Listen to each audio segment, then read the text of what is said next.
Italy, where history whispers through ancient ruins and echoes in magnificent cathedrals. Whether you're a history buff or a travel enthusiast, Italy offers a journey back in time that is truly unforgettable. Today, we're diving into 5 must-visit historical sites in Italy that will transport you through centuries of fascinating history. So buckle up and get ready for an incredible adventure. Our journey begins in the heart of Rome with the iconic Colosseum. Picture this, it's 80 AD. The sun is blazing down on a crowd of 50,000 roaring Romans. Gladiators, armed with swords and shields, clash in the arena, their every move a matter of life and death. This wasn't some Hollywood movie set. This was the Colosseum, a symbol of Rome's power and grandeur. Now imagine yourself standing in the very same arena, feeling the echoes of those ancient cheers and gasps. You can almost hear the clang of metal, smell the sweat and fear. It's not hard to do when you're surrounded by the Colosseum's towering walls, its arches and columns still standing tall after nearly 2,000 years. The Colosseum hosted mock sea battles, public executions, and even dramatic performances. It was the epicenter of Roman entertainment, a place where emperors could appease the masses and demonstrate their might. As you wander through the Colosseum's corridors, you can almost picture the gladiators preparing for battle, their faces grim, their fates uncertain. You can imagine the roar of the crowd as the emperor entered his private box, ready to preside over the day's bloody entertainment. It's a sobering thought, but it's a reminder of how far we've come as a society. After the fall of the Roman Empire, it was used as a quarry, its stones repurposed for other buildings. But even in its partially ruined state, it retained its majesty. In the 18th century, Pope Benedict XIV designated it as a sacred site, a testament to the Christian martyrs who were believed to have perished within its walls. Today, the Colosseum stands as a UNESCO World Heritage Site, attracting millions of visitors each year. Did you know that its original name was the Flavian Amphitheater, named after the dynasty of emperors who built it? As you stand in the shadow of the Colosseum, take a moment to appreciate its scale and grandeur. Remember, you're not just visiting a ruin, you're stepping back in time, experiencing a small taste of the Roman Empire at its mightiest. From the heart of Rome, we journey south to the Bay of Naples, where Mount Vesuvius looms large on the horizon. It's a picture of serene beauty, but don't let that fool you. This seemingly peaceful volcano harbors a fiery past, one that forever changed the fate of Pompeii. Imagine a typical summer morning in 79 AD. The sun is shining, the streets are bustling with life merchants hawking their wares, children playing, the aroma of baking bread filling the air.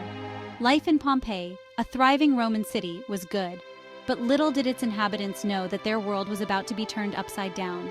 High above, Mount Vesuvius, dormant for centuries, was about to unleash its fury. With a deafening roar, the volcano erupted, spewing a deadly cloud of ash and pumice high into the atmosphere. Over the next 2 days, Pompeii was buried under a thick blanket of volcanic debris, its fate sealed for centuries. Today, Pompeii stands as a haunting reminder of the destructive power of nature. Walking through its excavated streets is like stepping back in time. You can see the ruts worn into the stone by chariot wheels, the faded frescoes adorning the walls of villas, even the plaster casts of Pompeii's unfortunate citizens, frozen in their final moments.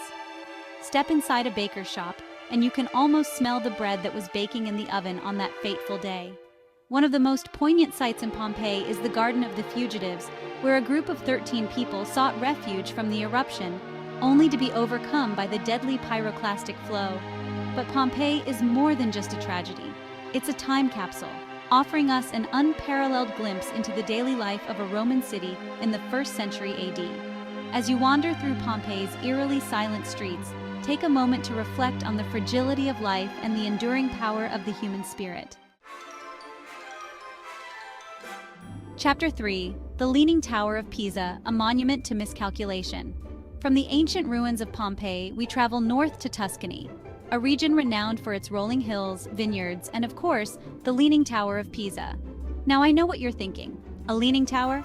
That's got to be a mistake, right? Well, you're not wrong. The Leaning Tower of Pisa is a monument to human ambition, and perhaps a slight miscalculation or two. Picture this. It's the 12th century, and the city of Pisa is a maritime powerhouse, eager to show off its wealth and influence. What better way to do that than with a magnificent bell tower? a structure so grand it would put all others to shame. And so, construction began on the Leaning Tower of Pisa, or as the locals call it. But there was a little problem, a rather weighty problem, you might say. The ground beneath the tower was unstable, and as the tower grew taller, it began to, well, lean. Now you might think that the architects would have hit the panic button, but they decided to just roll with it, literally. The lean became part of the tower's identity, a quirky characteristic that would make it famous throughout the world. For centuries, people have marveled at the tower's defiance of gravity. Engineers have scratched their heads, tourists have snapped countless photos, and yes, there's been no shortage of silly poses pretending to hold the tower up. But the Leaning Tower of Pisa is more than just a funny photo op. It's a testament to human ingenuity and resilience. So if you ever find yourself in Pisa, don't miss the chance to visit this architectural wonder. Chapter 4: Florence Cathedral, a masterpiece of the Renaissance.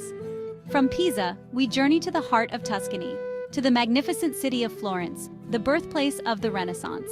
Here, amidst the cobblestone streets and Renaissance palaces, rises a dome that seems to touch the heavens, the Duomo, the crowning glory of Florence's skyline.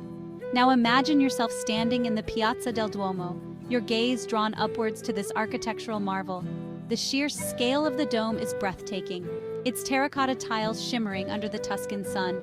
It's a sight that has captivated artists, poets, and travelers for centuries. The story of Florence Cathedral, officially known as Cattedrale di Santa Maria del Fiore, is a story of ambition, innovation, and artistic genius. Construction began in the 13th century, but it was Filippo Brunelleschi, a goldsmith with a passion for architecture, who would solve the seemingly impossible challenge of constructing the dome. You see, in the 15th century, no one had ever built a dome of this size without internal supports.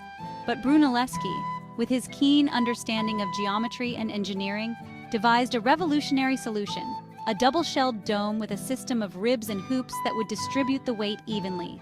And so, brick by brick, stone by stone, the dome rose above the city, a testament to human ingenuity and the spirit of the Renaissance. When it was finally completed in 1436, it was the largest dome in the world, a title it held for centuries. But the dome is just one part of the Duomo's allure. Step inside, and you'll be greeted by a vast and awe-inspiring interior, adorned with stunning frescoes, intricate stained glass windows, and marble masterpieces. From here, you can truly appreciate the scale and grandeur of Brunelleschi's masterpiece, as well as the beauty of this historic city. Chapter 5: St. Mark's Basilica, a glimpse of Byzantium. From the heart of Tuscany, we journey north to Venice, a city that seems to float on water, where canals replace streets and gondolas glide beneath arched bridges.